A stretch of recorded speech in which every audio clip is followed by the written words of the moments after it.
Hey good people, welcome back to Beauty and the Frizz. My name is Kara, and whether you're new or returning, thank you so much for stopping by and hanging out with me for another one today. Another mimosas and makeup, probably an evening mimosa maybe, I don't know. I don't even know what to call it anymore because it's not like brunch time anymore. But today I am talking about my priority makeup brands for 2025. Zoom in just a taste there. If that sounds good to you, keep watching this video. Let me know what you think. And if makeup is your therapy and your love, if it makes you happy and you want to hang out with those who feel the same way, definitely consider joining the community because I'd love to have you back. All right, let's get started.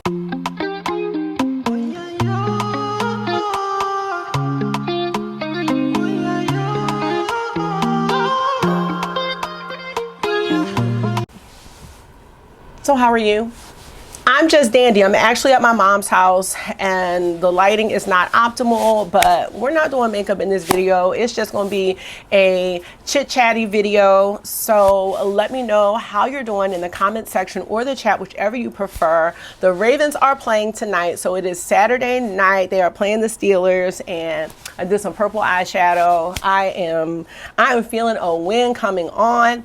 Let's go ahead and get this show on the road. In order to prepare for this video, I took some notes on last year's video that I filmed around this same time. I got this video idea from my friend Jamie. I am Jamila, and she did this 2 years ago, and then I did mine, and then last year we did a collab.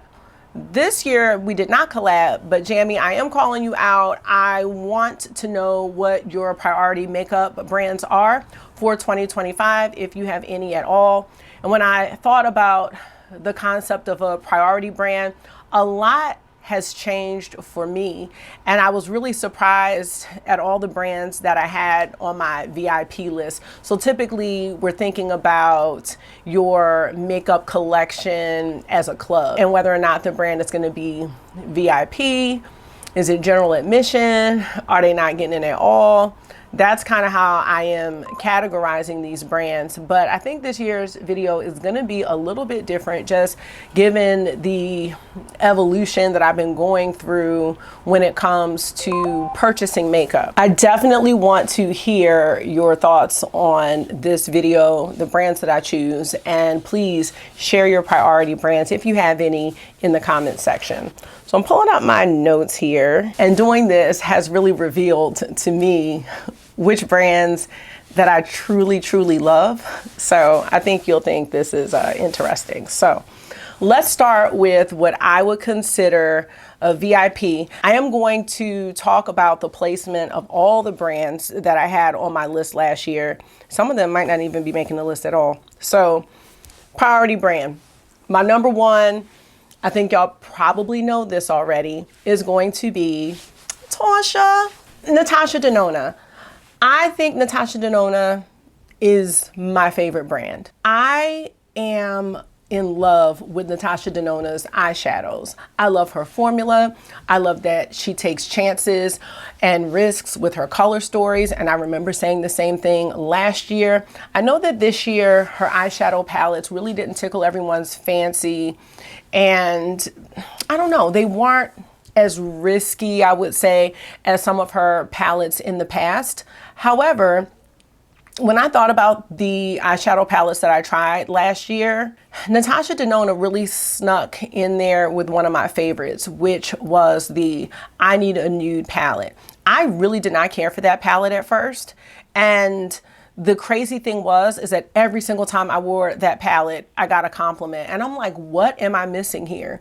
It wasn't until I would say maybe November when I really started to get into that palette. She also came out with the I Need a Warm palette, and I would still put the I Need a Nude palette above the I Need a Warm palette. She did the Golden palette last year. She did the Roxa palette, which I still have not tried that palette, but because I have been wearing more neutral looks, these palettes that she came out with really just vibed with everything that I was feeling when it came to my eyeshadow looks. And that I Need a Nude palette really snuck up on me as one of the favorites. And the year before that, Xenon snuck up on me as one of my favorites. So Natasha Denona is definitely a priority brand, not even just for her eyeshadow. I wear her concealer on a daily basis. I don't have her Hygiene primer anymore, but I did go through 2 of those and, ran out and tried a different primer, but I love the Hygiene primer. I think we're going to see a Hygiene foundation from her this year, and I'm really not sure what else she has up her sleeve. I did not get the Mini Sculpt palette, and that's something I may get, but that wasn't anything that I needed to rush to get. But yeah, Natasha Denona, her brand is just one of my favorites. It's a staple in my collection, and I always find myself going for her palettes, especially when I'm not sure what I want to wear. The Biba palette is a favorite of mine. The Retro palette is a favorite of mine. The Bronze palette is a favorite of mine. So, I mean, honestly, I could just have Natasha Denona shadows in my collection. Maybe not just Natasha, but I know I could limit the brands that I purchase from, and I would be totally satisfied just using my Natasha Denona collection. Oh my gosh, the Trio Chrome palette. I don't think I pulled that out this year. I love that palette. So let me know how you feel about my girl Tasha. You know, I'm on a first name basis with her, and I am looking forward to what she is going to be putting out in 2025. Now remember, just because they're on a priority brand list, anyone can get cut. And it doesn't mean that I'm going to purchase every single thing that she puts out, but I am always looking, and I'm always anticipating and excited for the Natasha Denona releases. So that's going to be my first priority brand. Let's go to the next one on my list, which is going to be Adept. Adept is probably my favorite indie brand at this point when it comes to color stories, concepts, quality. I really do enjoy Adept Cosmetics. I don't like every single thing, every single color story. I was trying to think, what don't I have? I no longer have the Ketracel White palette. I did not get the Cyborg Choir palette. I didn't get the other Ketracel Rainbow Raider. I didn't get that. But all the other palettes I pretty much have. I am really looking forward to what she's going to do this year. I know there's going to be a revamp of the Minka palette, which I'm excited about, especially if there are not any chunky shimmers in that one. I think there's going to be a revamp of Ninhydrin. And a couple of years ago, there was a talk of creating a full-size palette of the House of L palette. So I'm really looking forward to seeing what Adept is going to do this year. She's also come out with lip glosses. I'm not really a fan of the lip glosses, but when it comes to the eyeshadow palettes, I just love the style of them. I love the packaging. And again, it is the concept behind them. Some of my favorites are the Inspired palette, the Sumerian Sunset. I've revamped my La Cienega palette. There's just so many. The Heather Austin palette I love. I love Ninhydrin, Plain Jane. I could go on and on and on about Adept Cosmetics, and I was so grateful that she sent me some PR last year, and I hope that will continue. And I'm not always in the mood for the color stories, but when I am, Adept, those palettes are the ones that I really like to go for. So really interested in seeing what is going to be coming out from Adept Cosmetics this year in 2025. Let me know what you think about Adept Cosmetics. Now the next one, y'all, this brand went from not getting in the club anymore to me realizing it's one of my favorite brands. I'm gonna give you a minute to guess which brand this is, and I'm actually wearing it. If you know me, you know the brand that I root for, but we struggle. But I have decided that I'm gonna accept my fate with Melt Cosmetics. I have to accept it because when I think about my collection, when I think about what I use all the time, aside from eyeshadow palettes, there is usually a Melt product in the mix. And that is really the truth. The cream blushes, sandy cheeks, that is something I don't travel without. I wear that blush all the time. The rich brown slick waterline pencil. Actually, I love all of those waterline pencils, but rich brown and olive, oh my gosh, better than Victoria Beckham. Always have them available. They are always around. I have always been in love with Melt. I've always been in love with the owners. I just really vibe with their aesthetic. But you know my struggle is with the inconsistency of their eyeshadow formulas. And usually it's the shimmers. The shimmers, sometimes they are just not doing what I need them to do. The mattes, for the most part, are excellent. But then we have palettes like 420, where I was like, I don't know what's going on with some of these. We have the Fatally Yours by Bailey Sarian palette, which that palette was a struggle and I wanted to really love it. But then we have the Amore Mariposas palette, which I wore this month, and I was just like, damn, this is such a good palette. I also last year bought the Dark Matter palette because, you know, Melt be going on. First of all, Melt has real sales. I'm gonna leave that right there. A real sale. 50% off your site, I can get with that. I did get with that. So I got the Dark Matter palette last year, towards the end of last year. Love that palette. I also got the 2 mini stacks. There was a warm one and a neutral, like brown stack. Absolutely love those. I tried their finishing powder and I got 2 shades in that, like a bronzing shade and just a regular finishing powder shade. Love it. I even bought the Smoke Sessions 2 collection because it was $65 for the entire thing. Look at this look, y'all. No problems with the shimmers. Like, I don't know. This look, first of all, y'all know I haven't even been doing color.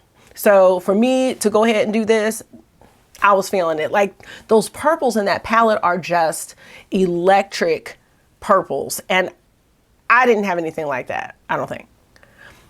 Bought some of the new Bailey Sarian collection. One of my shades arrived broken. Email me back right away. We're sending it to you. I know, and you know if you've been with me, that I have deconstructed my Melt palettes. I have taken shades out. I even wore Smoke Sessions 1 this month, and I realized I had changed a couple shades in there because I didn't like the shimmers. And that's the thing, like, we shouldn't have to do this, but there is something about Melt that I can't let go. The Rust palette, my baby. The 27 might even be above Rust, my baby.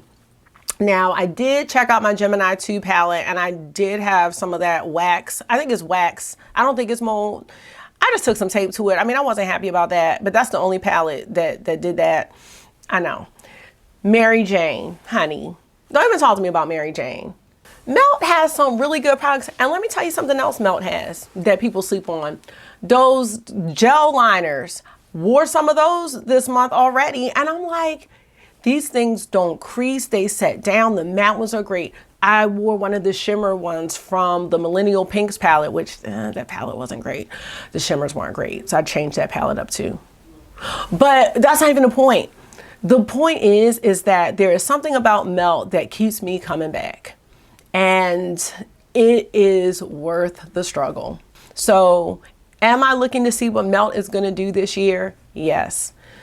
Is it possible that I might be disappointed with some of what they do this year? Yes, I was not happy with their Halloween collection from last year. I was like, just re-release Beetlejuice. I keep telling y'all, but y'all don't want to listen. However, when that one goes on sale for 50% off, I might get something from that collection. But my whole thing is like, it goes on sale for 50% off and we can wait.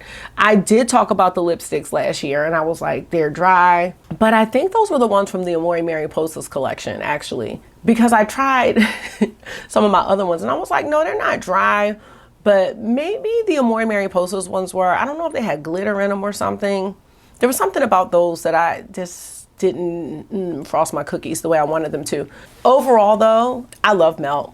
I do. I am gonna be a stan. I'm gonna be an open stan for Melt. I'm not gonna be rooting. I am rooting for them and I can't wait to see what they are going to do this year. And hopefully it won't be too much. Like, I don't need brands to be putting stuff out every 5 seconds. I'm not here for that anymore.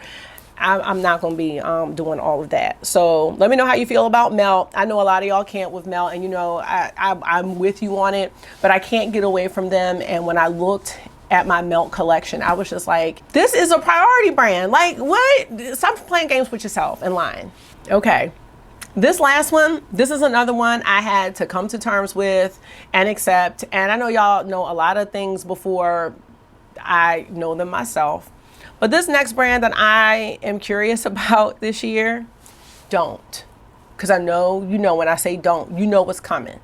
Skin by Kim. I'm gonna be proud. Skin by Kim. Let me tell you something. I was a KKW Beauty fan. I did declutter my lipsticks and most of my palettes, I think, except one. But let me tell you something. This isn't even about being a fan of Kim Kardashian or anything like that. I like her aesthetic. I love the minimal packaging. I love the range of nudes that she comes out with. I love them with KKW Beauty, and I love them with Skin by Kim. She has come out with 2 eyeshadow palettes with this new brand, and I don't have the all matte one, but I think I'm gonna get that one when it goes on sale. But I got the Holiday Glam one, and let me tell you something. That palette is an awesome palette. It is an everyday palette for me. The shimmers are very nice. Some of the shimmers are just regular metallics, and then some have a little bit of that sparkly, wet effect look. It is just a very easy palette to use, and I'm all about the ease. I was trying to be about the ease last year, but I'm really about it this year in 2025. I'm curious to see what she's gonna do. I don't see her coming out with a lot of launches. I do think her makeup is pricey, so most likely if I purchase anything, it will be on sale, and I'm okay with that. My favorites right now are the Silky Matte lipsticks and her regular matte lipsticks and her lip liners. And I absolutely love the lip liners. I always have. That's another product that I use very often. So I'm like, let's just call a spade a spade. Like, some of these brands are priority brands and I didn't even know. So she wasn't even a brand I was thinking about last year, because I guess the brand just came back this last year in 2024. So I wasn't thinking about that brand when I did the last video. So when I think about brands that are on my radar, those 4, crazy, I know, but it is what it is. Now, let's talk about these next 4 brands. I kind of want to call them priority brands, but I don't buy from them a lot, and a lot of what they come out with is not super tempting for me. So these are priorities in a way, but they're not purchases that I'm gonna have to really be like, oh my gosh, like, you gotta limit it. So the first one is Dior. Going through my lipstick collection, I'm like, Dior, I love Dior. I have some Quints. I don't wear those a lot, but I have 2 of their bigger eyeshadow palettes that I absolutely love. It's a very easygoing formula, but again, not something that I frequently buy. So it's not something that I feel like I gotta like really be cautious about, because I'm not gonna make a lot of purchases from Dior. However, I love their bronzer, daily use. I love the foundation stick, daily use. I love the bronzer stick. I wear that all the time. We talked about the lippies. I love those, and I love the concealer. And these products that I'm mentioning, again, are like staples in my collection. So I'm realizing, like, going through my makeup collection and doing these declutters, like, this is where my heart is at. Hourglass. Now, Hourglass is a brand that, as far as the powders, you're probably only going to get me around holiday time. And that's what happened last year at the end. I got the holiday palettes. I really love their lipsticks, but I have enough of those, so I don't really see myself buying them, but I reach for them all of the time. You hear me talk about the shade Larch, the shade Peony, those 2 right there. Those are my babies. Like, they are just so good. Peony is a matte one, Larch is a cream. They just came out with a new foundation, and it has SPF. So when I run out of a foundation, that might be one that's gonna be on my wish list to try. But their ambient foundation is awesome. I absolutely love it. I have one of their lip liners. So Hourglass, their blushes, there's just a finish that Hourglass has that just can't be imitated. I even like their Veil setting powder. I have their pressed powder. So when I'm looking at my collection, I'm like, this is a priority without me even knowing. So I'm always going to be curious about what they are coming out with. But I don't make a lot of Hourglass purchases. So it's really the holiday time that gets me. So I'm going to be looking to see what they do this year. Huda Beauty. You know what? Low key, awesome brand. Awesome brand. And I really appreciated the once a year big palettes. I didn't get the icy nude, but I have the naughty nudes, I have the rose quartz, I have Pretty Grunge. I mean, I have several of her big palettes, the Empowered palette. I just tried her new liquid blush. I love that one. I got the brown one. I can't remember if it's Latte or something like that. Love that. I like the faux foundation stick. I love the concealer. I love the color corrector. I love the peach pie powder. Like, we can go on and on and on. And she seems to be doing some type of rebrand. So she is on my radar. I'm really curious as to what she's going to be doing in 2025. Even though she's not going to be doing big eyeshadow palettes, I still see her coming out with a different format. Maybe it's going to be a 12-pan palette or something like that. So really looking to see what her brand is going to do now that she's like back in the forefront of it. She just came out with that bright pink powder, but you know, that wasn't something for me, and that's okay. But I'm going to be looking for her brand and seeing what she's going to come out with.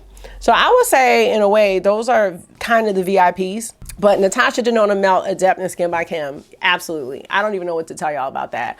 It's so different than the brands on my list from last year. So I will talk about those other brands shortly and why I'm not mentioning them as much. So I guess let's do that now.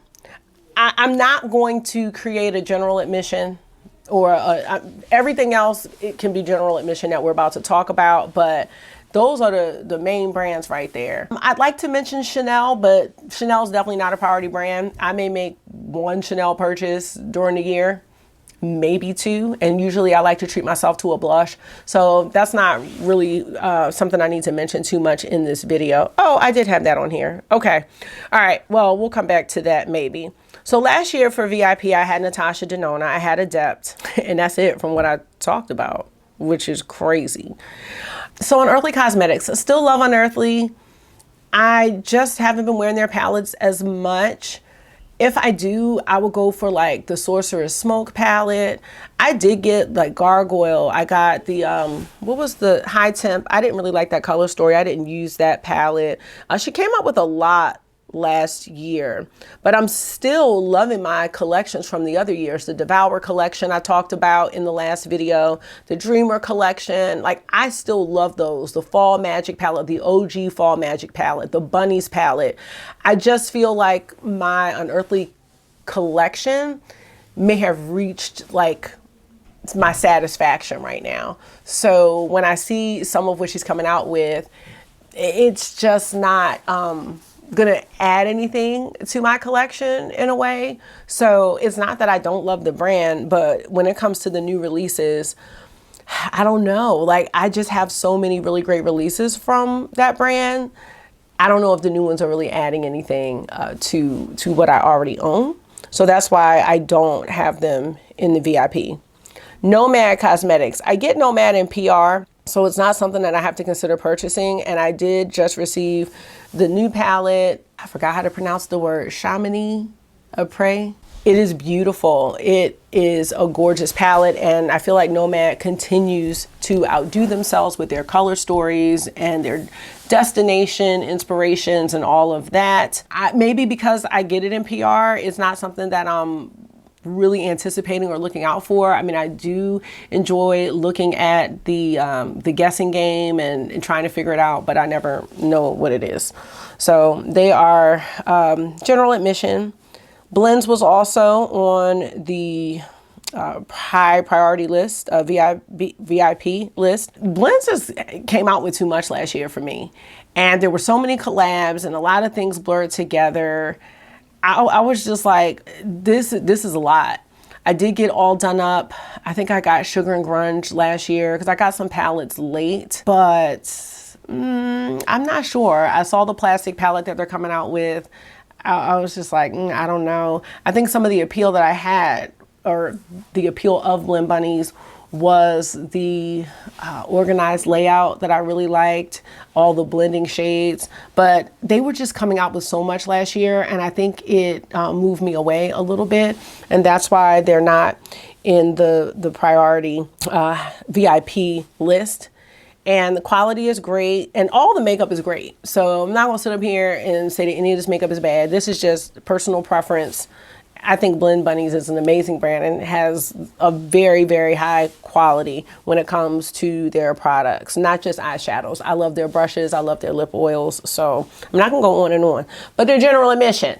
That's the bottom line. Fantasy Cosmetica, I put on the VIP list, and I don't think I bought anything from Fantasy Cosmetica this year at all, except 3 fragrances maybe. So I don't know, they probably didn't even need to be on the list. I still have my Druid palette, my Fighter palette, that's it. And I'm content. Some of it is just a level of contentment that I have with these palettes.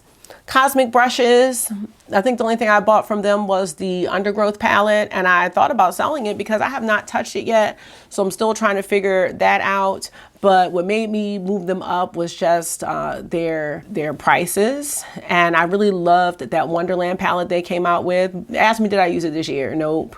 So didn't use the Muse palette yet, didn't touch Undergrowth. So I'm like, no, I can't put them in the priority section. Lethal Cosmetics, I can't put them in there either. The Dexter collection looks really cute.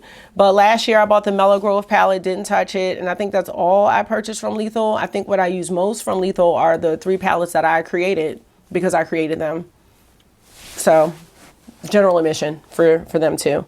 I do love the brand. All right, Byredo is general admission because the only thing I'm going to be looking for is that big palette. I did enjoy Mineralscapes, but that would be the only Byredo purchase I would make for the year. Glamlight, I think I'm just done. I bought a lot on sale. Was it not 2024, but 2023, their end of the year sale, and ended up selling all of it because I really didn't want it. And it tempted me because it was on sale. I didn't really want it. I did keep the Chucky palette, the green Freddy Krueger palette. I bought Rick and Morty. But I'm not getting caught up in all those releases, and I'm not getting caught up in their sales. I do like their lipstick. I think their formula is great, but I'm really not trying to get caught up. Danessa, love her foundation. I still have the Lightwork, 4 palette, I think. That's all I really need. Love her color fixes. So general admission, I'm not really looking to buy too much. Sydney Grace, I'm just content with my Sydney Grace collection. My singles for my BYOP videos, the palettes that I have, I still really love them. And what they've come out with hasn't really been anything too different than what I own. Some of the best quality out there when it comes to indie brands. Patricia, general admission. And I remember saying in the last video, I'm going to get the mothership this year in 2024. Didn't get that. So we'll see what she comes out with. But, you know, she has a lot of sales. I didn't end up getting anything from the holiday collection this year, which was, you know, kind of surprising and telling for me. So general admission, Notoriously Morbid, general admission. I haven't been enjoying that formula as much. There you are. I'm almost done. Can I sit in here? If you're just going to be quiet. I'm just going to the bed and be quiet. And Poppy just got here. I know. I haven't been enjoying the Notoriously Morbid formula as much as I have in the past. The mattes are a bit powdery and the shimmers, they're just super sparkly and semi-messy. But I still look to see what they're going to come out with. I haven't been getting any PR, didn't get any last year, but I know my code still works. So I'm still going to be looking. I think they really turned a lot of people off with the shipping, and fried chicken is ready. Okay. But yeah, the shipping situation was a mess. Okay. Clarity Cosmetics. I gave a lot of palettes away to August friends for Christmas. I still like the, which one was that? I still like the Croc palette. And I also have, which other one? There's another one. There's a bridal palette that's beautiful by them. And the Apocalypse palette. I think that's all I have from Clarity now, and I'm okay with that. Talked about Huda and Hourglass. Now, when it comes to some of the indies like Terra Moons and Cleona, I'm not buying any singles. So if they come out with a palette, it's something I could possibly purchase, but so far I haven't really been into the palettes they've come out with. I had Tom Ford on there. I don't really buy anything from Tom Ford, so stop playing games. Now, under my meaning I'm probably not buying anything, I definitely had Melt on there. So you see how they moved up. Odin's Eye, I did not purchase from in 2024. And all those indie brands was another category. So when we're talking about Inslee Rain, Bella Beauty Bar, NBA Cosmetics, all of those indie brands, I'm probably not purchasing from them either. It's just all starting to run together. Everything's looking the same. And the quality, I mean, I can't even tell the difference in the formula that makes it special. So it's really going to be a case-by-case basis if I want to purchase anything. And the prices are outrageous. So, And then what happened? I had Kaleidos under there, and they're still there on the what happened situation. I don't know what happened. So they're still there, and Patricia could be under there as well. So there you have it. This is kind of like an update on how I'm feeling about all the makeup brands. And I'm trying to think, are there any other brands I didn't mention? I mean, there's tons of brands, but these are the ones that, you know, I have a lot of in my collection. I mean, there's also like Lisa Eldridge, you know, but like, again, these are brands I don't buy from that much, that it's going to make an impact. But a lot of these other ones that I talked about in the VIP section from last year, those were the brands that were making an impact and a dent in my funds. So I am happy to report that I will be really looking at less brands this year. I don't really plan on adding too many brands to my collection. And for those who don't know, I'm on a one in, one out makeup situation, meaning if I bring something in, then something has to go. My collection is not allowed to get any bigger than it is. If I bring something in, then I have to get rid of something. I have to declutter something. If you bring something in, you have to bring something I have to put something out. I am not looking for my makeup collection to grow. I'm looking for it to shrink, to get smaller. And I still have a huge eyeshadow declutter to do. So I will be starting with that, and that will make room to maybe bring a couple palettes in here and there. But I'm really having a great time with the palettes in my collection and really getting to know them and figuring out like how to use what I have with the way that I do eyeshadow now. So I love how I did this purple look. I'm content. But I do love looking at new makeup, and I love seeing what's going on in the makeup streets. So that's going to be it for this video. Don't forget to let me know some of your priority brands and plans for your collection this year in 2025. Thank you so much for taking out some of your time and hanging out with me for another one today. I hope this was therapy for you. You know it always is for me. And until I see you again, make sure you're being gentle with yourself. Talk to yourself nice, stay safe, and you know I will see y'all in the next one. Bye. Go on, blah.